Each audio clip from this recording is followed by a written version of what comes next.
जुमिद गे दाड़े और ओना दाड़े गे धन दो। जोहार गे सांताल जाति वेब दुनियाते सानाम को गे सागुन दाराम।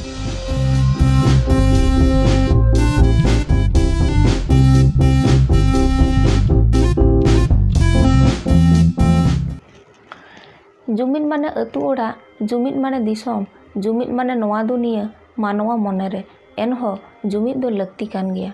आबो नोडे बाडाय लेक काना जुमिद मेनते चेद बो बुझावा, जुमिद रेना चेदा लक्ति मेना, जुमिद रेना एनाम गे बांग चेद काना और ओका ऑक्ते रे बो जुमिदोआ। जुमिद माने गे मिदते ताहे, ओनाते हांडे नांडे बांग ताहे काते अतु बेरेद काते बो ताहे काना जाते सानाम को दुख सुख सानाम को बो हटिन जोंग दाड़ेयाग मा। आर नोआ हटिन जोंग सिस्टम गे मंजी सिस्टम से मंजी पारगाना सिस्टम बो मेताग काना, जहां रे अतु मोड़े हड़ को ताहेना जेमन मंजी, जग मंजी, पारानिक, नायके और गोडेत। नुकु चितान रेगे अतु रेना भार दो ताहेना, नुकु ओका लेका अतु को दोहोया ओनका गे अतु हो ताहेना। अतु ओड़ा रेना कमी को जेमन बाहा, सोहराय, बापला, भांडान जहाँ कमी को अतु मोड़े हड़ छाड़ा बांग हुई दाड़ेया ओंकान कमी को अडी सहले तेबन कराव दाड़ेया जुदी जुमिद बो ताहेना। समाज विरुद्ध कमी को जांगे दाराम लगी जुमिद दो एकाल गे लक्ति कान गया। जेमन डावरी सिस्टम से इंटरकास्ट मैरेज होबो मेन दाड़ेया जहाँ एटा समाज नेलते आबो बो और अगु जोंग काना। आबो बछर दिन रेना परब को जहाँ आपन आपिन दिन रेबो बनावेया जेमन बाहा माग मोड़े कथा लई लेखान बार पे चांदो धुरिये बो बाहा माग मोड़े कना। ओका अतु ओका लेका बो समयोग कना ओनका गे बो कराव सातेया। सोहराय कथा मेन लेखान सोहराय चांदो भूर बो सोहरायोग कना और साकरात मेन लेखान ओका ओका जायगा करे दो सोहराय साकरात मिद दाहा ते बन करावेद गया।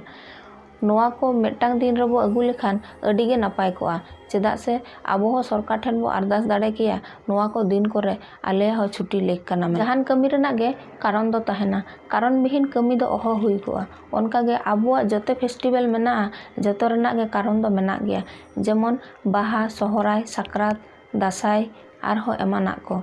नोआ को आबो चेदा बो मनावा, चे लगिद बो मनावा। नोआ कथा पांजा लेखान अडिगान तर्क बितर्क उंडुकोआ। ओकोय ओका लेका बो बाडाया ओनका गे बो एक्सप्लेनेया। नोआ तर्क बितर्क मिठेन अगु लगिद गे जुमिद दो लक्ति केना। चेदा गे बांग मिटांग रे अगुई लक्ति केना।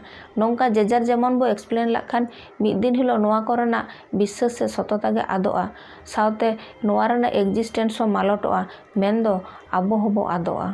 धर्म कथा मेन लेखान हाने ती सेदाय खन चलाक काना नित हो रापाचाक गे बांग चाबा लेना। अकय को बो मेमेन काना सारी धर्म और अकय को बो मेमेन काना सान्ना धर्म।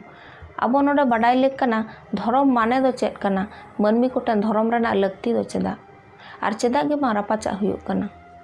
रापाचाक उन रेगे हुयुगा जखन मने रेना चिंता धारा बांग मिदोआ, सानाम को बे समाज रेन मुड़ुद बो मनेआ, माना बताव रेना सीमा आदोआ और झतो हड़ निजेरा कथा गे ठीक बो मनेया।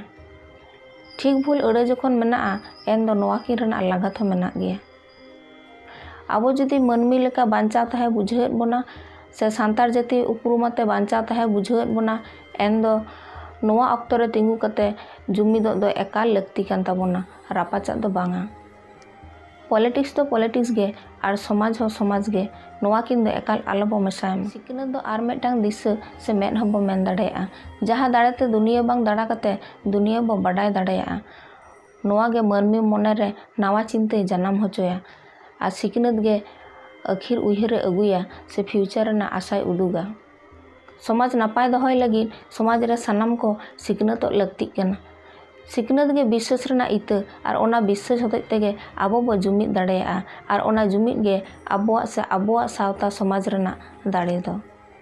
मा एनखान नापाय ताहेन ताबोन पे और सांताल जाति पाहटा खन जोहार।